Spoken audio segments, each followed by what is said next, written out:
Final Fantasy VIII is by no means a difficult game, but how not difficult can you make it? Luckily, there are online services you can use, programs you can download to go and edit your Final Fantasy VIII save file and give yourself perfect stats. Or you can do more interesting things, such as bringing in dummied spells, such as Apocalypse there and Percent. Now let me go and demonstrate what those dummied spells that the game would not ever let you use actually would have happened. If, say, you could have used them. We don't need to listen to them Japanese game designers. We're free Americans! We beat out the Queen! We have unlimited powers! So allow me to demonstrate Percent.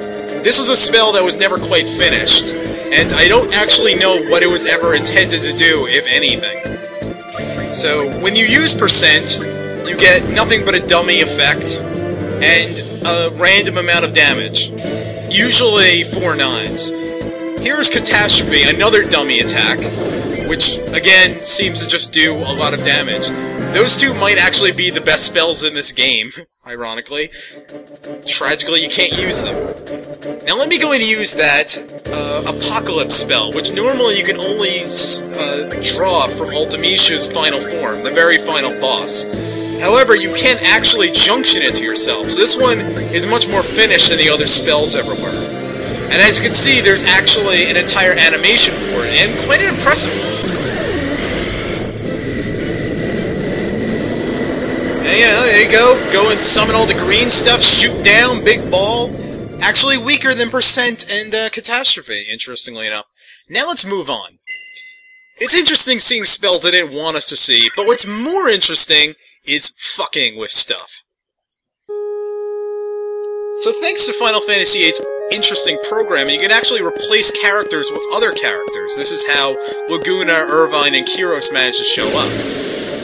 So right here, for example, what I've done is I've changed everybody into Squall. As for Renoa and Zell, they're no longer Squall, and actually this gets very, very glitchy.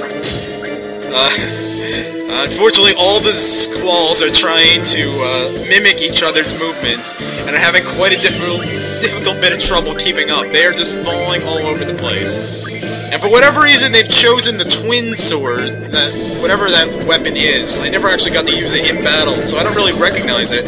But for some random reason, this is the one that Squall is based upon. You'd think it would be the revolver, but no.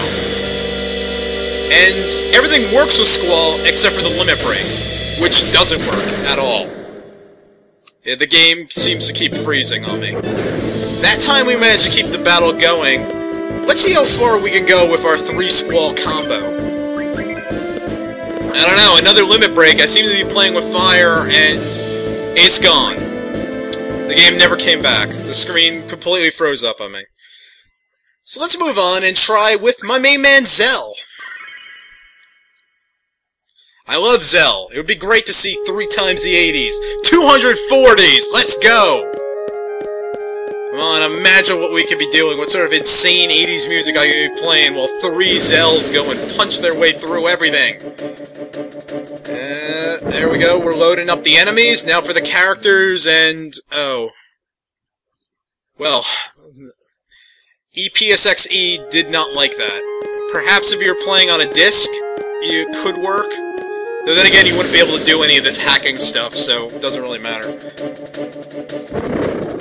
So next up, let's try 3 Renoas. And, purple thing showed up on screen, and it never came back. That was it. I don't know. Now let's try 3 Quistuses. This should be interesting. And, Quistis? Quistis!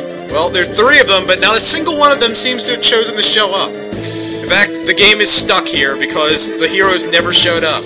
Those poor Quarrels just sit there on the end, completely ignored. And how about 3 Irvines? Same thing. Irvine never wants to show up. What a shame.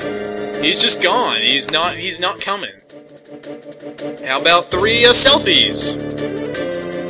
Nothing. I got nothing. I got no selfie. That's kind of it there. However, let's see one more character. How about 3 Edias? And it works! My goodness! Curiously, a character that you're not even supposed to be using permanently works way better than all the other characters. Of course, you're not supposed to be doing any of this, so I can't really fault the game developers for this.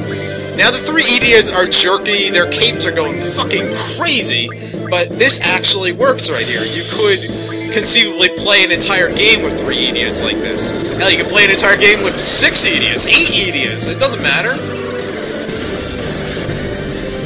There you go, Ice Strike works, we got no freeze-ups, we got no warning messages, everybody shows up in battle every single time. The Edia, just that more impressive. Now I should point out, I can't actually do Laguna, Kiros, and Ward, because for whatever reason they aren't actually characters. They only show up as replacements for the main 6, depending upon the storyline. When you go through Squall's, like, flashback sequences, that's the way they can inherit their stats.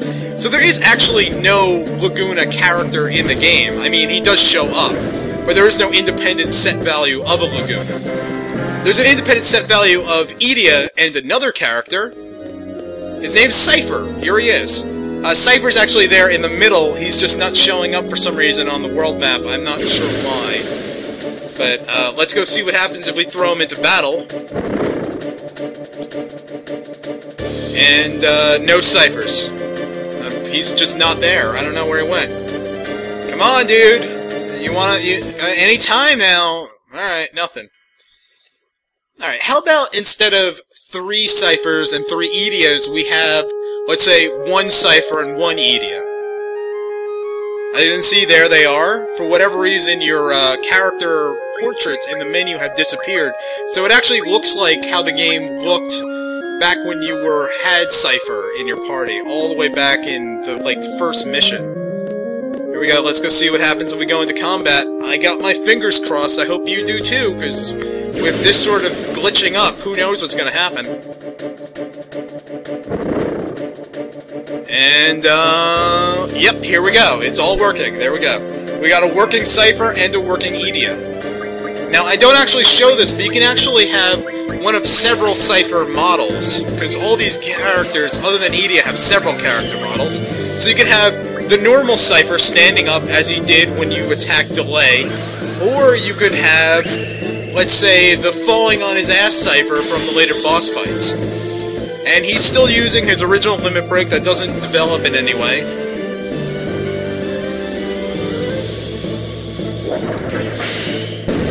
Interestingly, even if you replace characters, they still wind up as the characters you replace. And I'm guessing this is how the Laguna situation will work. That actually is a real Edia and a real Cypher, and not a translation. Because those characters actually exist in the menus, they're just hidden away, you'll never find them. I don't know, Quarles, that meteor probably not gonna take me out. I don't think so.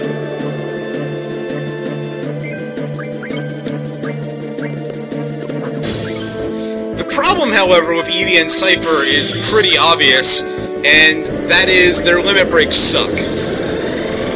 Frankly, I'd much rather have Kiros in my party, because his limit break is very impressive. But you can't seem to get him. Whenever I tried, I would wind up with the problem of nobody would show up, or the game would freeze.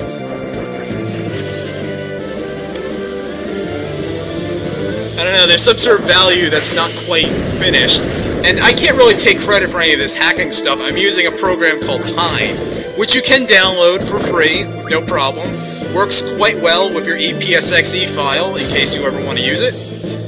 I am no hacker. I am no scientist either. I am merely a historian. That's it for that. That's it for those guys. Alright, every single friggin' limit break has to go and tell me. Every single GF. Now that we have Edia and Cypher together, we can do something we've never could do in the game. We can have a sorceress duel! Yes! We could go and find out what would have happened if, say, Edia and Ultimecia were to ever fight. Now, Cypher is leading the way, of course, because, unfortunately, you can't actually pick your characters in this fucking battle. Final Fantasy VIII's final annoyance for its people. Anyway, while I have this chance, I can finally show you guys the pulse ammo, which I've edited in quite a few of, thanks to my buddy Hyne. Go and shoot the big laser! That would be way more impressive if Irvine had any stats at all on him, which he doesn't, unfortunately. Whatever, yeah, it's good enough. Now we just gotta wait for the time to go and subsume Selphie, and then our Lady Edia can go and join the fight. Anytime now. Meanwhile, Cypher's getting hit by bios. Anyway, while we're waiting for this to happen, I'm going to mention one more thing you can go and do with your editing software. As it turns out, there are actually a few more dummied spells that I didn't show you before, and those would happen to be Selphie's limit break spells. If you know, in their slots, there's a few special attacks that you can only get with those, being like Full Life, Wall, and one called The End, which ends every fight instantly. Now, Quistis' attacks, those are special, they aren't actually a spell. But The End is a spell, and you can go and junction it into yourself. So, for example, you can use it against the final boss. Anytime you want. Like now. And there you go, that's the end of this fight. Thank you very much for watching this special episode. The final boss will be up, for real, in a few days. But first, we have a few more extra videos, which I hope you'll enjoy. Thank you very much. I was Blue Highwind. Good night.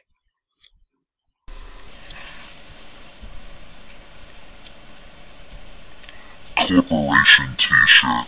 Stupid Bloody Tuesday. Man, you been a naughty boy. You let your face grow long. I am the Eggman. They are the Eggman. The time compression will be here.